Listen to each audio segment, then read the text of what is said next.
The O'Reilly Factor's on tonight. This is a man who has called women pigs, slobs, and dogs. I was going to say something extremely rough to Hillary, to her family, and I said to myself, I can't do it. Donald Trump taking the high road last night, but did he lose the debate on points? Talking points. We'll answer that question. I think in the end it was something like a draw, but I do believe that the draw goes to the challenger. Charles Krauthammer sticking up for Mr. Trump last night. Wow! Charles will be here to discuss it. Tell me what Hillary said last night that moved you. I can't tell you that. Also ahead, water sampling debate opinion with the folks. Woo! Okay. Caution. You are about to enter the no-spin zone. The Factor begins right now.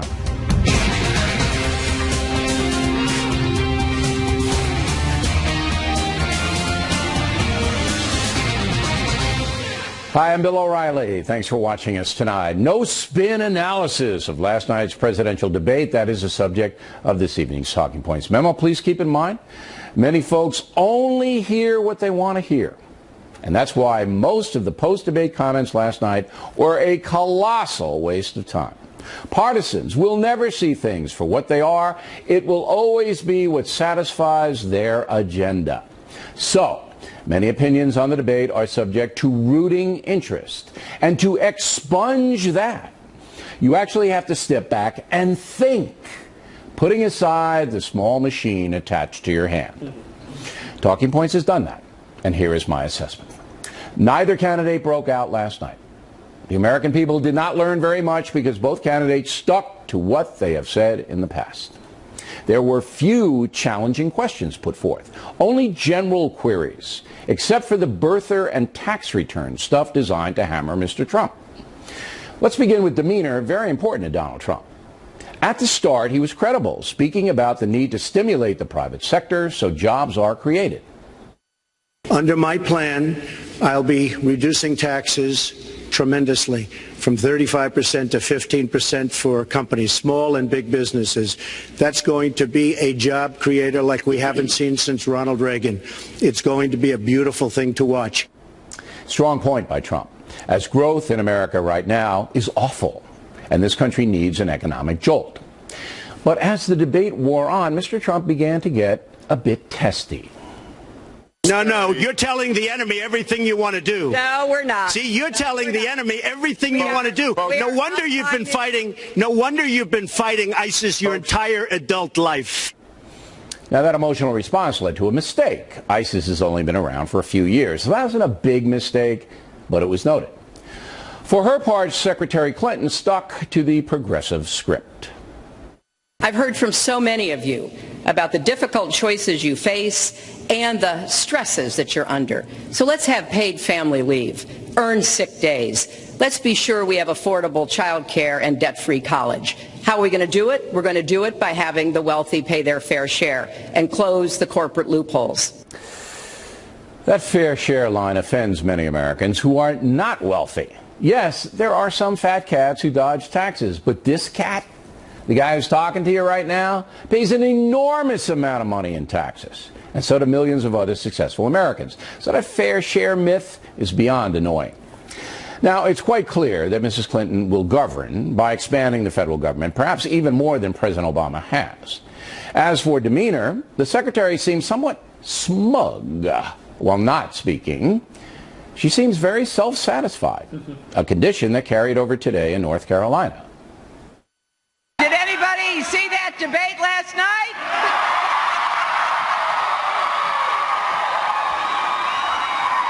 Oh, yes.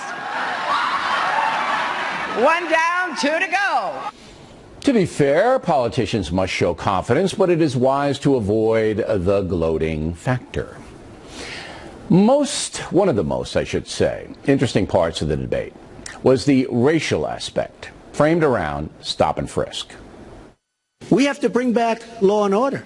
Now, whether or not in a place like Chicago you do stop and frisk, which worked very well, Mayor Giuliani is here, it worked very well in New York, it brought the crime rate way down. We do always have to make sure we keep people safe.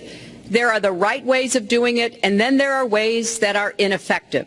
Stop and frisk was found to be unconstitutional, and in part because it was ineffective.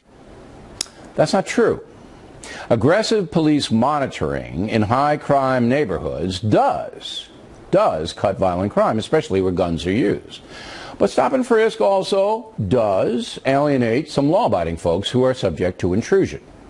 However, there's no question that permissive local governments run by Democrats have failed dismally in places like Chicago and Baltimore.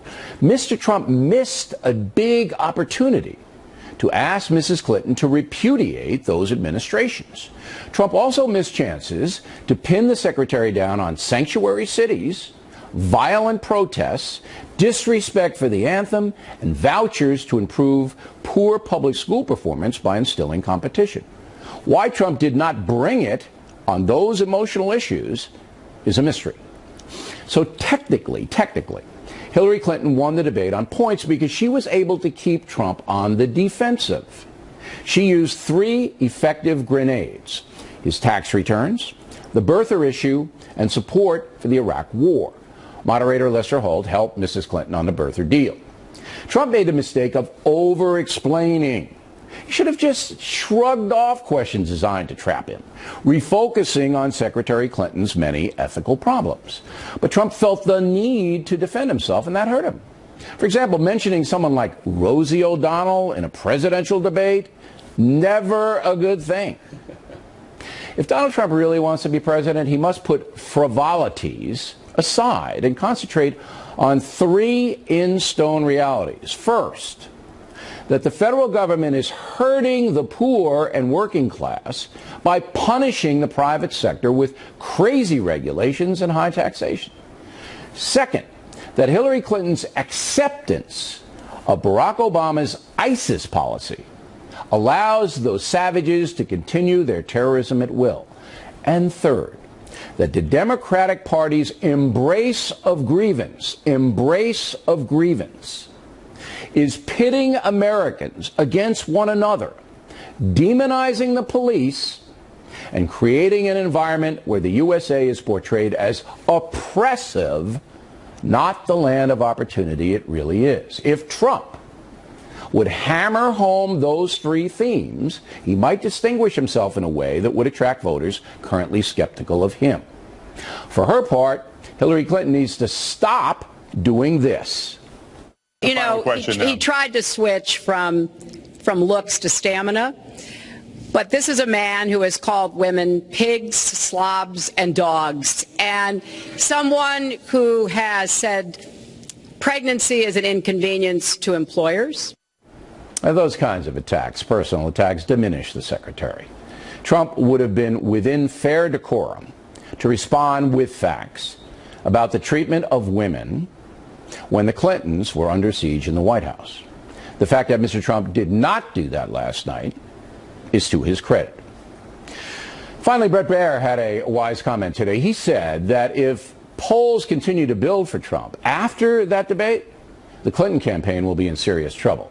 Already many online surveys are boosting Trump's debate performance, including those from CBS and Time magazine. But the truth is, both candidates can do much better. And to win the White House, they will have to. That's a memo. It's posted on BillO'Reilly.com. Next on the rundown, Charles Krauthammer will react. Later, Waters getting debate analysis from the folks. Upcoming.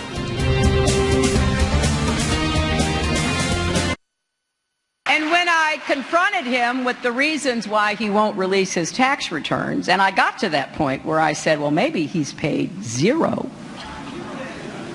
he said that makes him smart.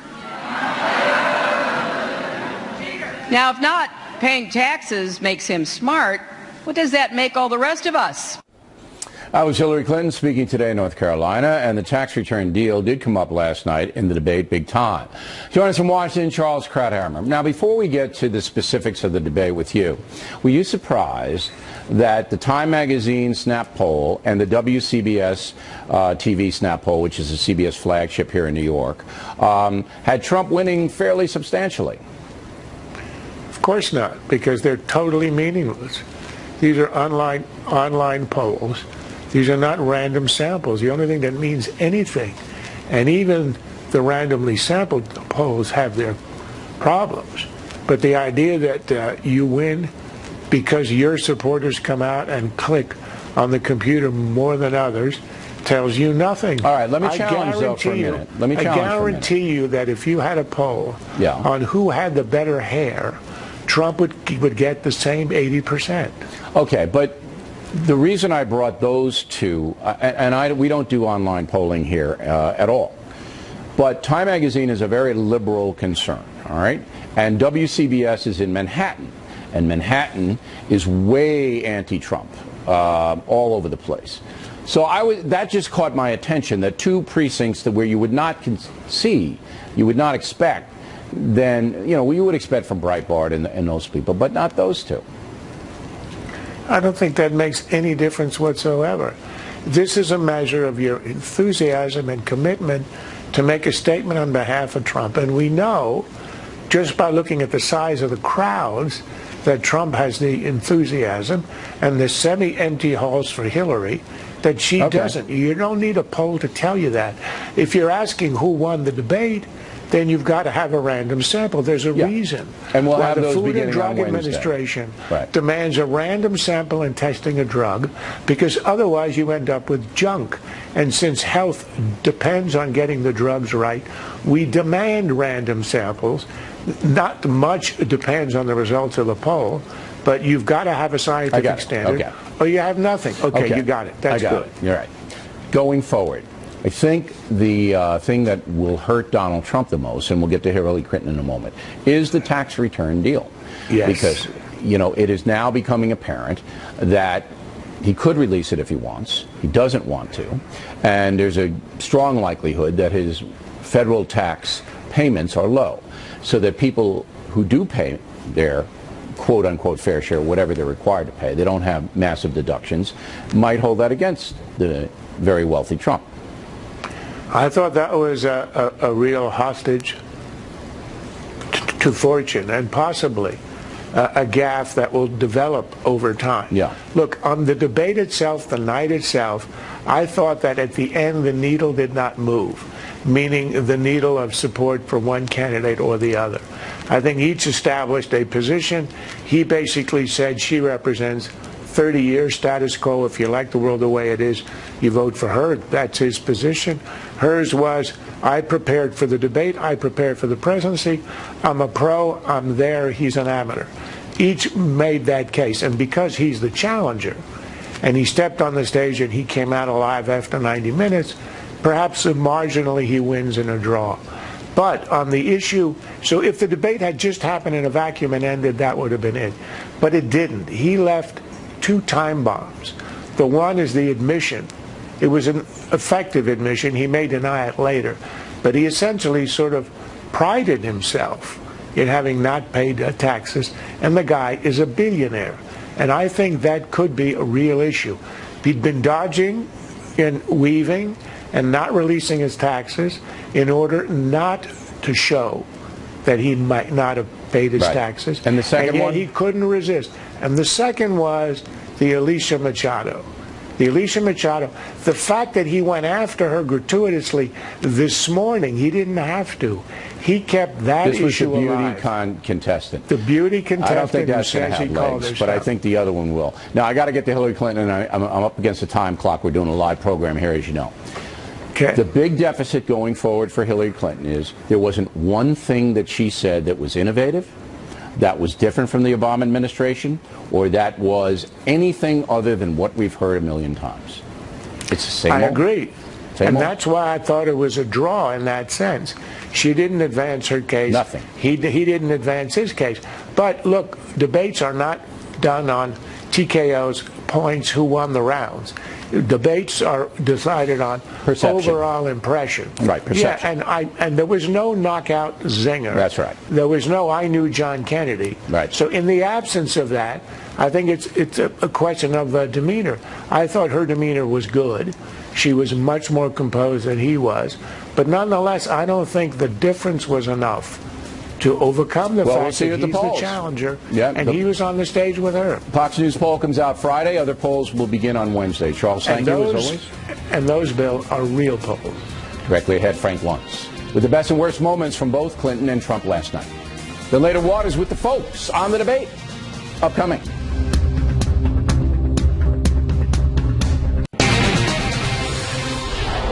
Campaign 2016 segment tonight, we asked Fox News contributor Frank Luntz to do a focus group last night during the debate.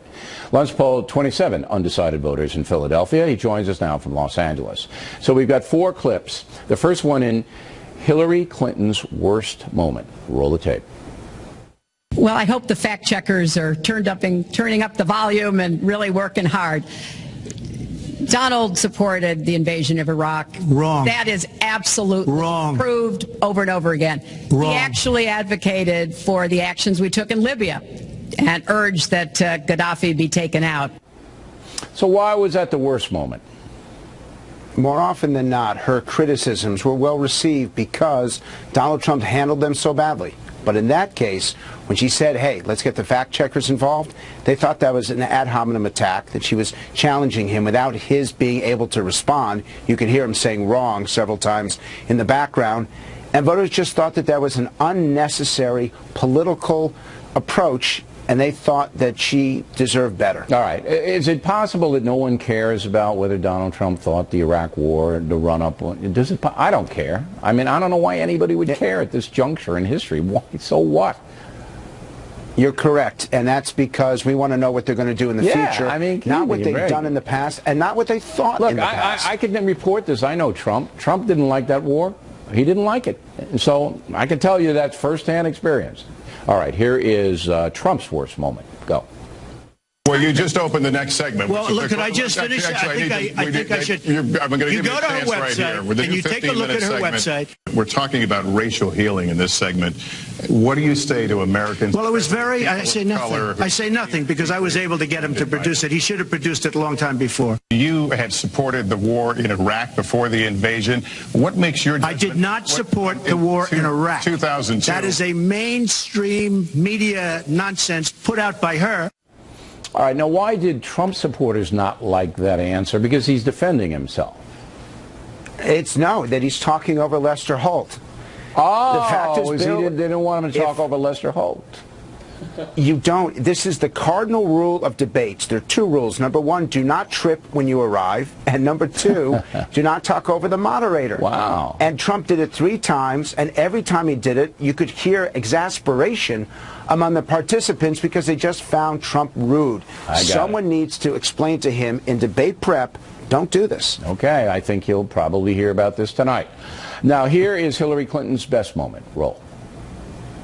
Donald has consistently insulted Muslims abroad, Muslims at home, when we need to be cooperating with Muslim nations and with the American Muslim community.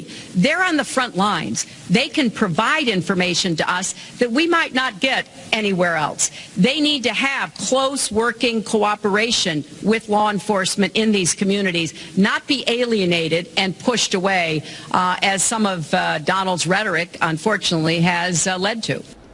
All right, so that's common sense. And by the way, they're all undecided, but some lean to Hillary and some lean to Trump, and that's why you have the different color lines. So that's basically a common sense play. But it's more than that. She's talking about working together at a time when Trump is, quite frankly, being very explicit about what his position is on Muslim Americans. And I want to point out, Bill, we've added that yellow line, that truly hardcore undecided, so that viewers can see what those slightly Trump, slightly Clinton, and undecided feel. That was the one moment when all 3 lines were over a 70. That's why that was the highest moment of the debate for her. All right, and for Donald Trump, here's the highest moment. Go. We buy products for our military, and they come in at costs that are so far above what they were supposed to be because we don't have people that know what they're doing. When we look at the budget is bad to a large extent because we have people that have no idea as to what to do and how to buy. The Trump International is way under budget and way ahead of schedule, and we should be able to do that for our country. All right, he's talking about his hotel in Washington, D.C. Okay, so fiscal responsibility, Americans want that. Is that what that was all about? It's even deeper. The number one issue isn't tax cuts, Bill. It's ending wasteful Washington spending. And what Trump is saying is that his businesses could do it. Apply those principles to Washington, D.C., and Americans would save billions, if not trillions of dollars if they would simply spend wisely, efficiently, and effectively. Okay, so that's Donald the Trump attractive needs message. to understand.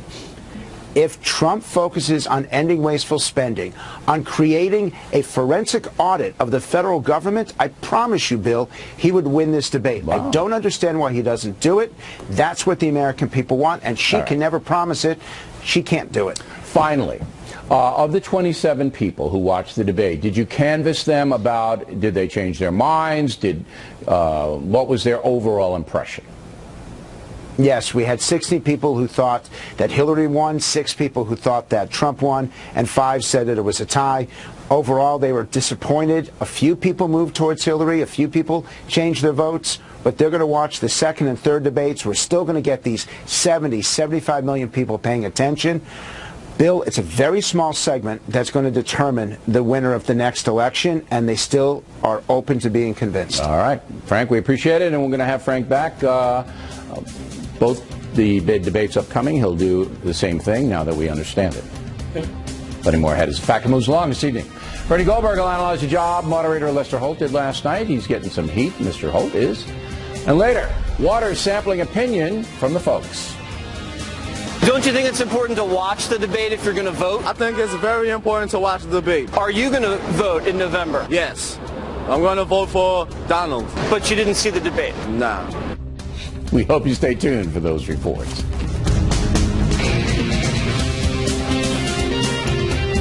For 5 years, you perpetuated a false claim that the nation's first black president was not a natural-born citizen. You questioned his legitimacy. In the last couple of weeks, you acknowledged what most Americans have accepted for years. The president was born in the United States. Can you tell us what took you so long? In the personal story segment tonight, how did the moderator, NBC News anchorman Lester Holt, do last night? Join us from North Carolina, Bernie Goldberg. And you say? Well, first I say, I'm not going to get into Lester Holt's motives. I'm not a mind reader. I'm only going to talk about what you saw, what I saw, what everybody saw. Number one, he asked Donald Trump some inconvenient, hard questions. You referred to them earlier about the birther issue, about the tax returns. These are issues that don't make Donald Trump look especially good. They're legitimate. No problem. The problem is he didn't ask Hillary Clinton as many inconvenient questions. There was nothing on the Clinton Foundation, nothing on Benghazi, nothing on immigration, nothing on her comment about deplorables in a basket. One question that would have been fantastic is if he had asked her, what's your position, Mrs. Clinton, on late-term abortion? Nothing on that.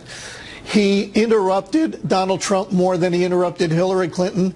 He challenged him more. He fact-checked him more. I don't know if this is because Lester Holt, like almost everybody else in the mainstream media, lives in a comfortable liberal elite bubble, or if it was something else. But he did go easier on Hillary Clinton than he did on Donald Trump. I can't dispute what you just said. I was waiting for the ethical question to the secretary. See, all you would have to do is say, Madam Secretary, do you understand why many Americans aren't supporting you because of the continuation of these ethical problems that you've had since Whitewater? And they just one after the other after the other. Is it all a right-wing conspiracy? That's all he would have had to have done. And that's a legitimate question that I was waiting for, but obviously he didn't do it. Right. A media writer for the Washington Post offered up a suggestion, a possibility for why he didn't do a lot of things in his questioning. Let me just read you one sentence. He said that Lester Holt, quote, seemed to be mindful that pushing Clinton too hard might be interpreted as badgering and sexist by her supporters. I don't know if Lester Holt was thinking that. I don't but think if he so. was, but if he was, he shouldn't have been. And I'm not even sure how that comes into a story on the moderator. I mean, we don't know what he was thinking. No, nobody knows what he was thinking. But if you're a moderator, he shouldn't have been. And here's a message to the other three that are coming, the three moderators. You have to write down, okay, tough questions for Trump, tough questions for Hillary, and make sure they're balanced on a sheet of paper. All right? That's what you do. Now, I told you last week it was easy to be fair. And it turns out it didn't come out that way. No. But it is easy to be fair. Just do what you said. That's right. Now, we have 45 seconds, and I know you want to talk about Howard Dean, who we have no respect for here, just so the audience knows. His tweet. Go. Politics can be ugly. We all know that. But what Howard Dean did last night was beyond despicable. You may have noticed, people at home, you may have noticed that Donald Trump was sniffling a lot. Howard Dean tweeted this. These are his exact words. Notice Trump sniffing all the time? Coke user?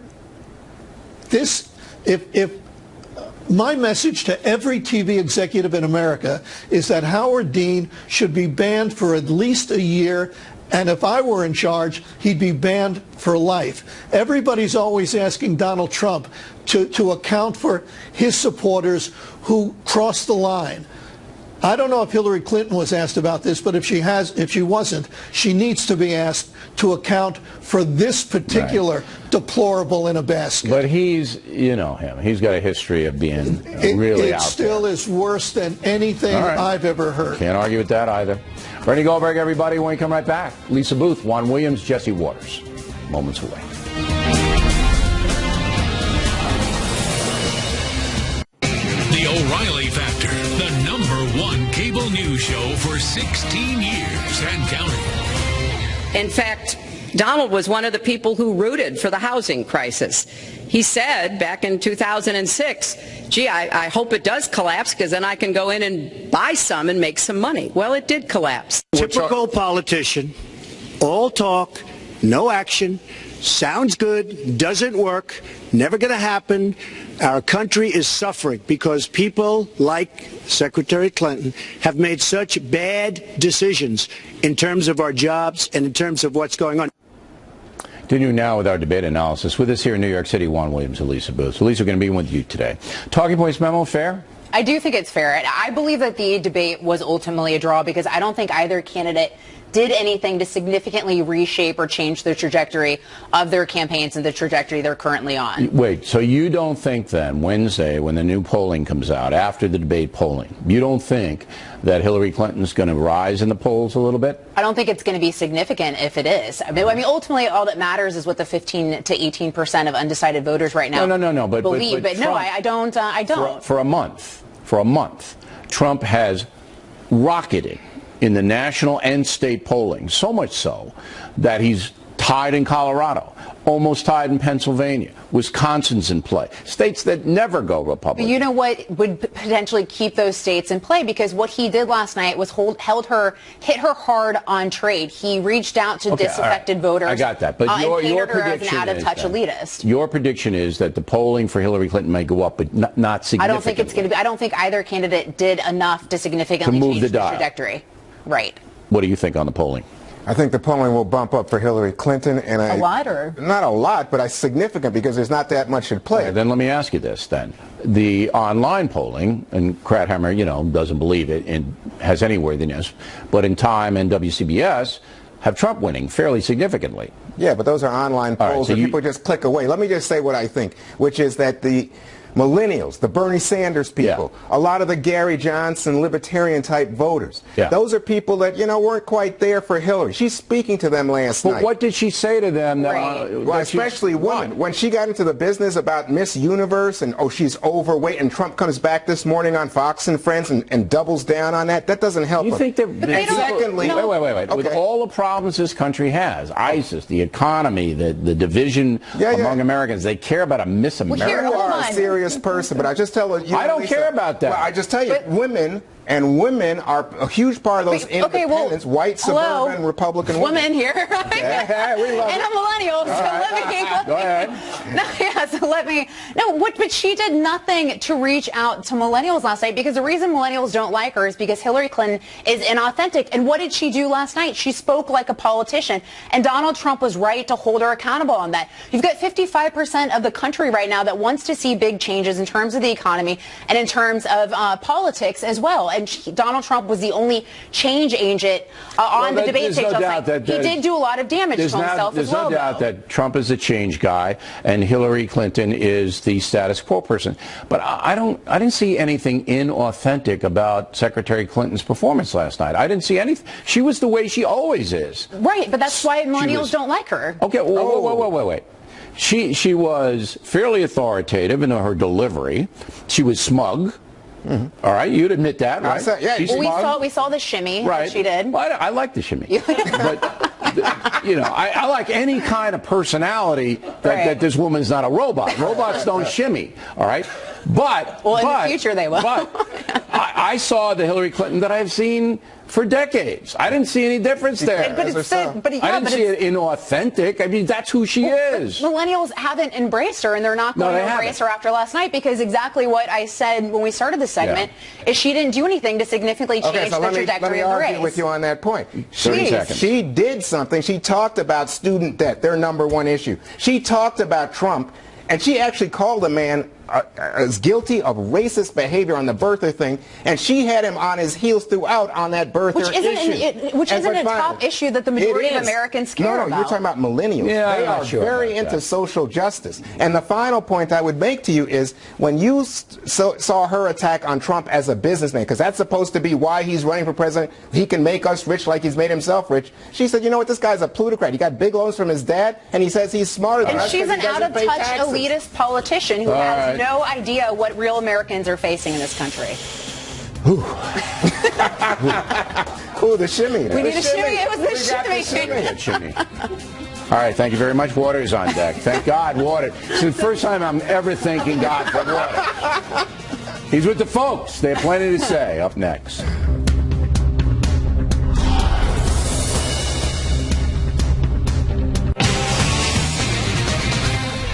Back in the book segment tonight, Water's World, as we mentioned in the Talking Points memo, the snap polls after the debate almost all favored Donald Trump. Today, Waters roamed the streets of Manhattan to see what the folks thought.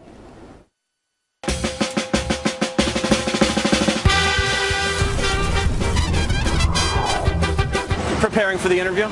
Yeah. Water's World homework. Right here? Right here. 0.2. Hello. Did you watch the debate at all? No, I was drinking margaritas.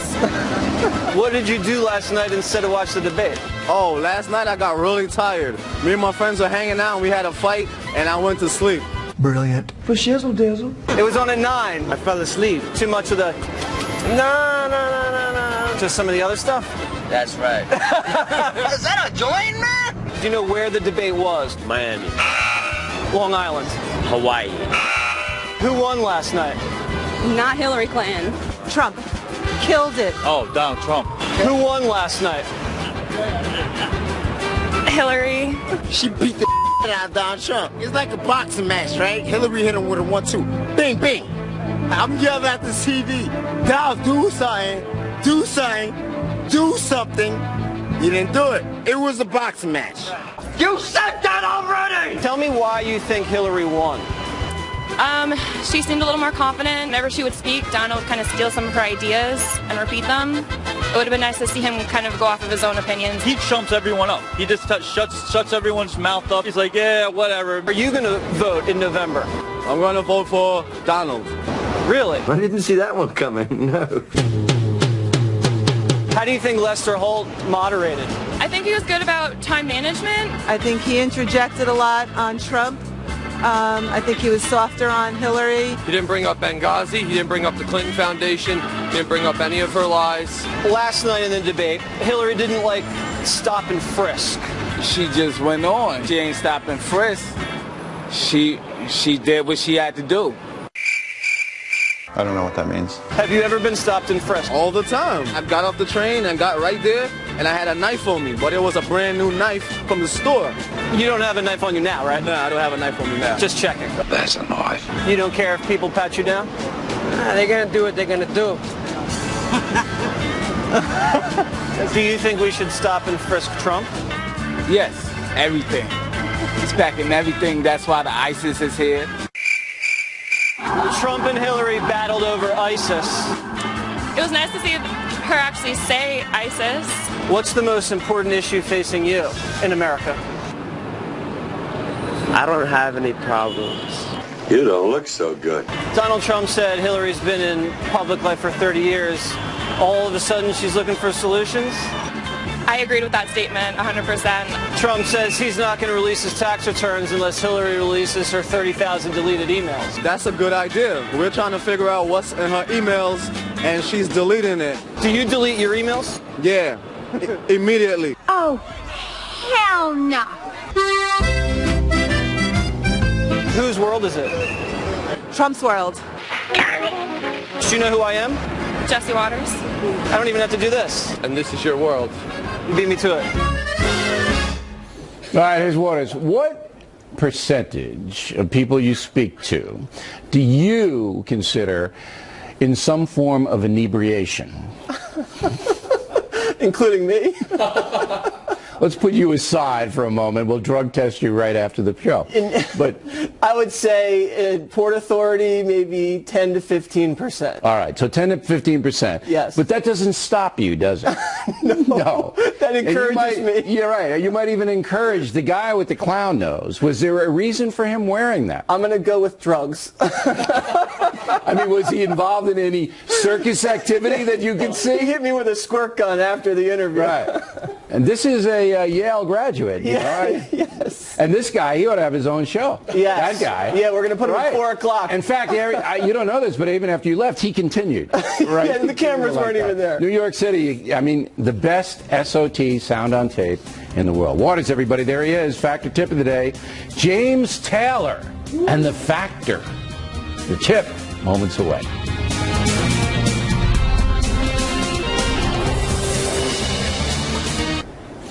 Factor tip of the day, James Taylor confronted by the O'Reilly Factor in a moment.